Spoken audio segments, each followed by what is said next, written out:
Hey guys, so please comment on this video, leave it a like, and share this video. It's really important for the algorithm. Love you guys. Bye. Mabel Castle, located in Ayrshire, Scotland, was built many hundreds of years ago and is reputed to have its fair share of ghosts. There have been many sightings over the years, one of which may be the young lady Jane, who had been imprisoned in the turret for falling in love with a gypsy. I recently have been invited to participate in a sponsored ghost watch at the castle, but chickened out at the last minute due to a recent visit by a ghost expert who reported the presence of at least 3 ghosts, one of which was a crying child who had been tortured and tied in the basement. There is regular paranormal activity reported, as the castle is still being used as offices. Anyway, I'm sort of 2 minds about losing my nerve, as the ghost watch had proved eventful. Crying had been heard from the basement. When the team left at 4 a.m., they made sure all the lights had been turned off. But in the car park, they looked back, and all the lights had been turned back on. When the cleaner came in the morning, the energy-conscious ghost had turned them off again. Of course, such paranormal happenings are not rare in Scotland. I can quote hundreds from friends and family. These are just a few. My sister and husband walked into a bookshop housed in a very old building, with a book shot straight off of one shelf, one after the other. My youngest sister lived for years in a haunted house, possibly the spirit of a young child. There were occasional temper tantrums. This is a tragic, but true tale. My youngest sister and her then boyfriend George had friends over for the evening. Of course, the talk turned to ghost stories in general, when suddenly, the door of the sitting room flew open with such force, it crashed against the arm of the sofa and slammed shut again. George jumped up and pulled open the door, but nobody was there. Everyone was shaken by the violence of the event. Later it was learned that at that precise moment in time, George's cousin and his friend had drowned in the River Irvine after a night of drinking and hijinks that went badly wrong. I remember reading about the drowning of these men in the local paper at the time, but did not learn of the connection to my sister's boyfriend until later. A friend heard the voice via baby monitor, which urged the baby to come. It was hard to be distinguished from the low guttural tone, whether it was male or female. When they went to investigate, no one was in the room besides the baby.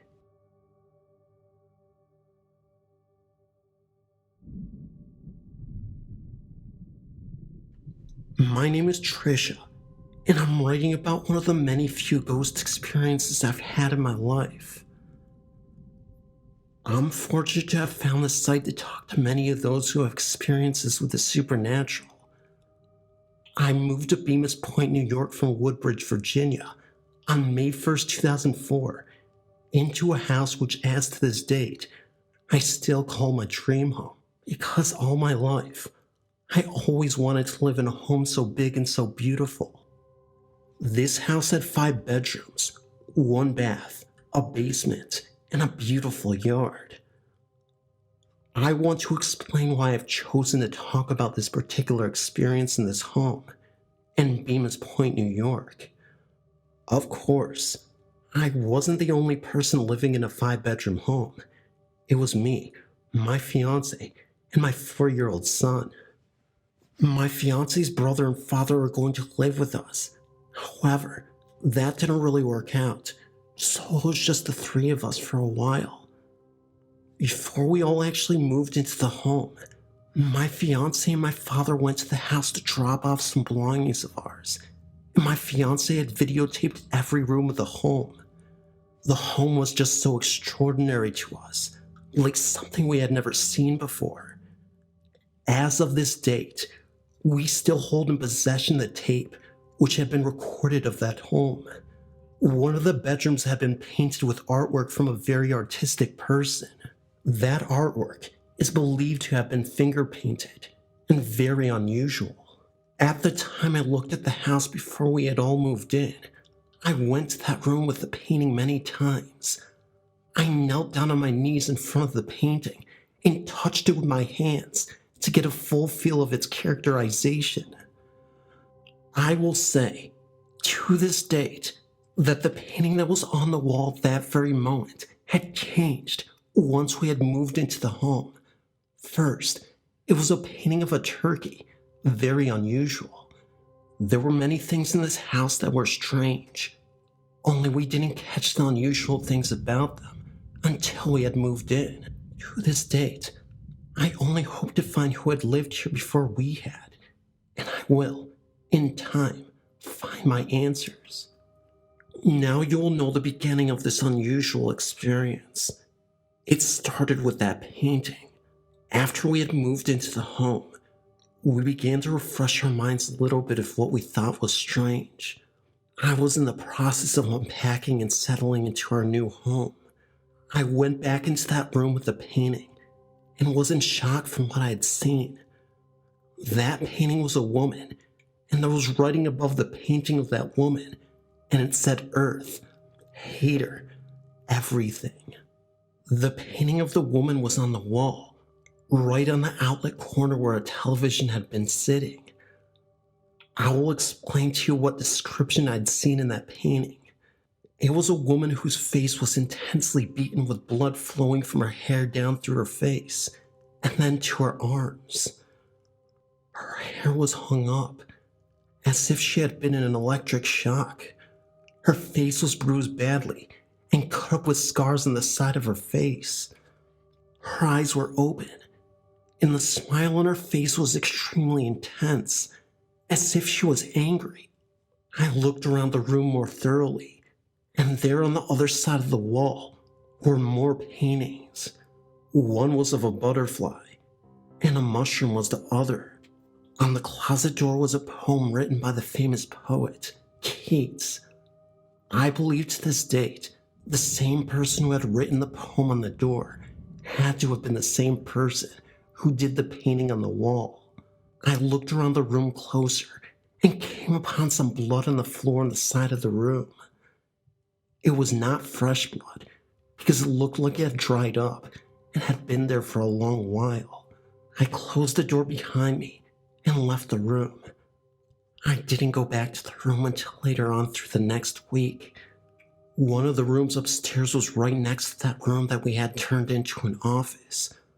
Across the room was the bathroom. On the other side was another room we used for our bedroom. Of course, there was an attic, located right across from the room with the painting. On the door that leads to the attic is a sign that says private. I always wondered who slept up there in that attic. In the attic, there were beds, 2 of them. The beds were built into the floor and the walls. Underneath the boards of the beds were pipes. I won't say what kind of pipes, because I'm not sure. My only guess is that they are water pipes. The attic was made to be one of the 5 bedrooms in the entire house. This room, however, was among the most strangest thing I'd ever seen, the exception with the room being the painting. In this room, the attic was cross spaces large enough to fit almost 10 or more bodies depending on the size. In one of the cross spaces was another painting. This painting was put together with boards. It was handmade, and the colors of the painting were the exact same colors used in the painting of the other room. It seemed to be the painting of the devil. However, it was never confirmed of what the painting really was. There was a sofa left in the room with strands of brown hair, which seemed to be the color of my own hair, and I never even sat on the couch when we found it there, let alone had it belonged to me. Along with the sofa, There had been a brown recliner chair sitting next to the sofa. Underneath the recliner there had been a huge blood stain. In turn could have passed to be a huge stain of grease. The attic could have been turned into at least 2 rooms by the size of the cross spaces, and that's an example of how big they were. When I left the room of the attic to go back downstairs, I noticed as I walked down the stairs, there had been names engraved into the carpet of each step that I walked down. I could not make out the names, but it was indeed visible to the eye. It was very strange to me. I wanted to find out some information about the house because I began to get nervous and anxious of the situation. I turned to our next door neighbor for info and hoped to find out all I could. One side of the house was cut off by a wall where the next door neighbor had lived. It was indeed unfortunate to us because that wall was separated from the neighbor and had not been closed off to him, as he had all entrances into our part of the house. No door on our side had locks to keep him coming through our side of the home. This made me very nervous, especially throughout the night. With an exact total of 4 rooms upstairs and the bathroom, and only 1 bedroom downstairs. We had turned that room on the bottom level downstairs into my son's room. It was not safe enough to put my son upstairs due to the stairwell, and the fact that I was afraid that he would get hurt. Therefore, the only room downstairs we had used for his room, just outside of my son's bedroom, was the basement door, and another door that led to the next door neighbor's bathroom. We were told that the door that led to the neighbor's bathroom had not been used because the bathroom toilet was broken. To this date, I don't believe that theory which had been said to us. I noticed on the side where my son's bedroom was, each door had locks on them at the top, which made me nervous because I was concerned that someone could get locked in and would not be able to get out. However, the only door without a lock was the bathroom door to the neighbor's side of the home. That seemed a bit unusual to me, as if it was purposely set up that way, so that the next door neighbors could have entrance into our side of the home whenever he wanted to come on our side. Another entrance that our next door neighbor had to our side of the house was in the kitchen right where the pantry closet is. In the process of unpacking, I had sat some pictures against the door until I got around to hang them up. Other entrances the neighbor had to our side of the home were upstairs and in the basement. There was a storage place located right between the office and the bathroom, which had 2 doors inside the storage space that the next door neighbor could use on our side of the home. On our side of the storage space were locks. Therefore, we were fortunate for the matter. The doors to the storage space were made of glass, and therefore, it would have to take someone to break the glass or professionally remove the glass in order to enter on our side. As for the basement, the neighbor would have to break the chain on our side to come up the stairs on our side. Anyway, after having suspicions of what may have happened in this home, or what could have happened, I had to talk to someone and find out something. That's when I started questioning the next door neighbor. One day, I ran into our neighbor outside, not literally, and asked him about the painting that was on the wall. I asked him if he had known of the tenants who used to live in the home before us, and possibly all he could tell me about the painting and who stayed in the home where the painting was. The neighbor claims that a girl by the name Anna stayed in that room at one time, and told me that she was the one who did the painting. At that very moment, I felt that there was more that he had known that I need to know now.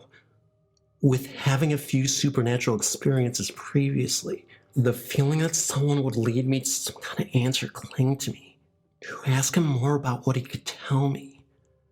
He told me that Anna was about the same age as me, and knew that she had been involved in many serious circumstances with others dealing with gothic rituals, practicing witchcraft, and had camped out with others in the back of the house at a campsite where most of the rituals are being performed.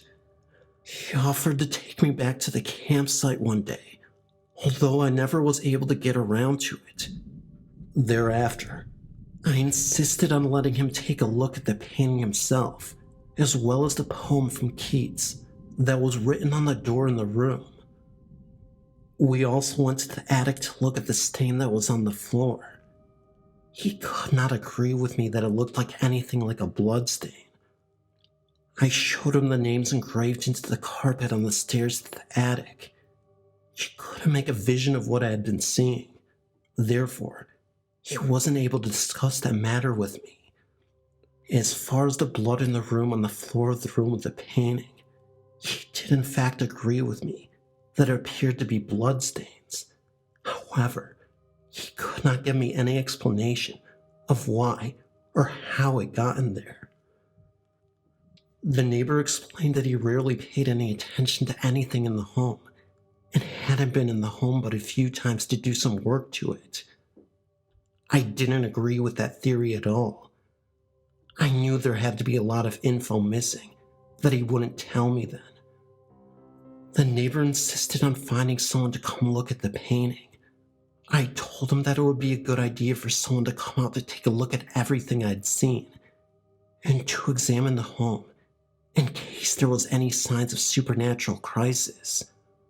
When the neighbor left, I assumed that what he intended to do was not going to happen only because I felt that he knew more than he was willing to tell me at that time. I left the matter alone long enough for me to stumble across anything else that seemed unusual to me. The day after, my fiancé and I, along with our son, left the home to take care of some business, and when we had returned to the home that evening, we saw the neighbor coming out of our house with a cooking pot.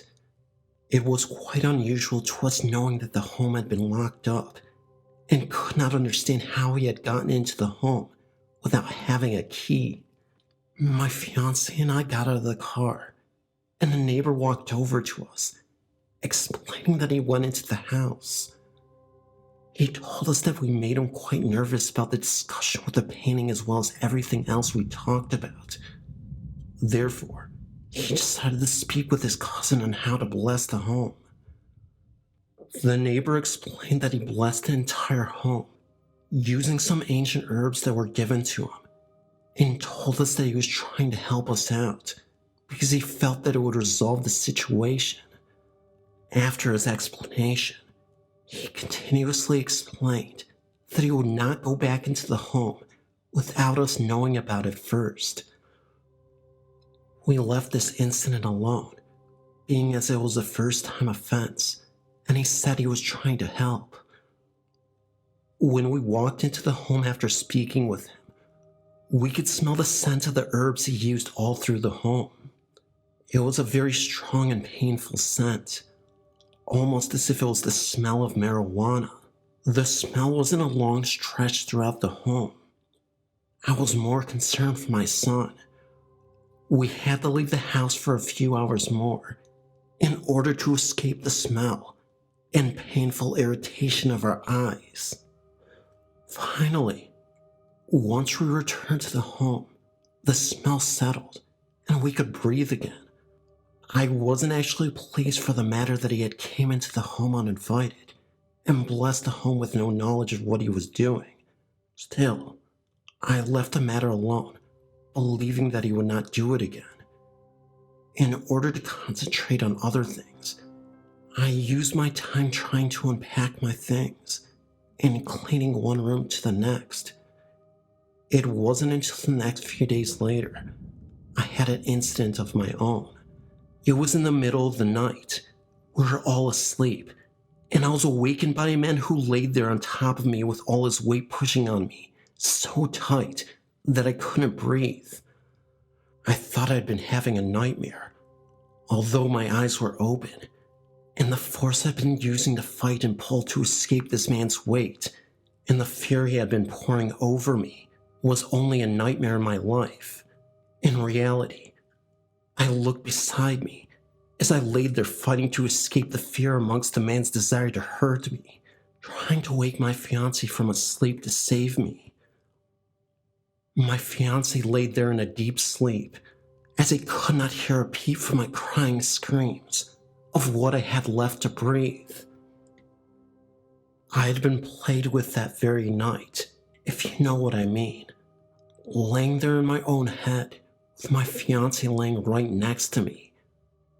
With one heroic scream, I used all my weight to escape this man's arms and pushed him off of me. Frightening, all I could see was his brown hair and his back that turned to my face as he walked away with not even 2 seconds and disappeared. I sat up in my bed next to my fiancé, waiting there, holding my body, hoping he would be awake and hold me. I could not make sense of this, not then and not now. Even after, I knew it wasn't over. I couldn't even call the police because, let's face it, I wouldn't be able to explain to them of such an incident. Even so, they wouldn't be able to believe me. Amongst other things, they would turn it on my fiancé, and I would not take that route. Not then, and not now. After my fiancé had awakened, I told him about what happened. He just held me tight, and he was worried. I'm thankful he believed me. After a while, I was too angry to sit there and do nothing. I was determined to get my answers. Even then, why me? I know I'm not the only person in the entire world who has had this exact same incident. There are others. I know, because I've read about them. I know that there are others out there who have been hurt multiple times in incidents like this. I've now moved out of that home and only live 2 minutes away from there. I've not been back since we moved. There are others who I'm aware who live in that same house right now as I'm telling you this. 4 of them I am aware of are girls. I fear for them. I worry for them. Even though this isn't the only incident that happened to me in that same home, they live in there as I speak. As there have been many incidents, not so much severe to this one. I worry for anyone who lives there. This will come back to me one day. In some form, some way, it will find me, and I will find my answers. I've had the experience of the supernatural ever since I was a young child, around the age of 7 years old. It has followed me. I'm 22 now. This house I lived in Buma Point, New York was said to be over 100 years old. The supernatural experiences I've had are real. It may be some kind of gift that I've been given, but it's frightening at the same time. I only seek to understand it. Even so, it's frightening to know the answers I'm looking for. I can only do what I can to accept this the best way I find reasonable. I will tell you that the man who messed with me that night is in no way comparison to any person I've ever met or come across my entire life. This will be one of the many experiences I will never forget. I know that there are others out there who wonder just the same as I do. Why me? Is there ever really an answer to that question? And if you ever wonder whatever happened to the painting or the handmade artwork that was found in those rooms, I won't be able to explain that to you. All I can tell you is that the neighbor that lived next door to me went into the house without telling us, carved that painting off the wall, literally, and told me that he burned it. As far as the handmade artwork made out of boards, I won't ever know. The neighbor took that too. To this date, that painting exists, as well as the handmade artwork made of boards. Everything in this house exists to me, and as far as the girl I was told that did the painting on the wall, Anna, what does she know? Where is she today? My last question in regards to the landlord, John. Do you always allow your son to go into the home whenever he wants to? especially when other tenants are renting the home from you. Trust me, one day it could end up being a big mistake for him.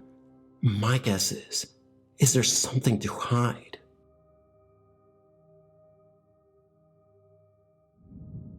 I live in Arlington, Washington.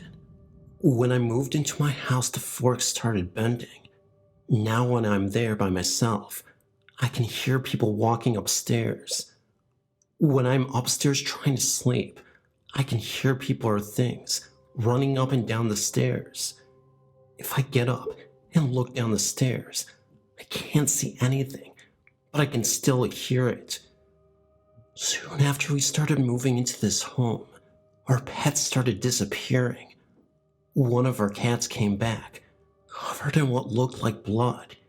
He was gone about an hour after he came back. All of our pets were inside pets. My aunt saw a little girl in my yard, and in the house with blonde hair. Nobody I live with or live near has even blonde hair. When my mom lived with me, she saw her too. My sister loved to listen to her stereo, but then the stations started changing by themselves. We could actually watch the bar move back and forth across it. Recently, my dad's stereo started doing that too. I got an iZone sticky film camera for my birthday one year. I took a picture, and there was an orb in the corner of it. When I'm home alone, it can totally be silent. I'll be reading a book, and my dog will start barking. I can get her to calm down, but as soon as I sit down again, she starts barking again. My cousin and I got really big chills right before we hear any of the noises upstairs. We look at our attic doors, but every morning the lock is unlocked and sometimes on the ground. Sometimes at night, I can even hear faint talking. I had a friend stay with me once, and she tried to get out of bed, but she said she felt something heavy on her. There was nothing that I could see on her. My dad went into the kitchen in the middle of the night to get a glass of water, and the freezer was wide open. This all started in '88. My aunt even had someone come and bless the home. I guess it didn't work, because it is still happening.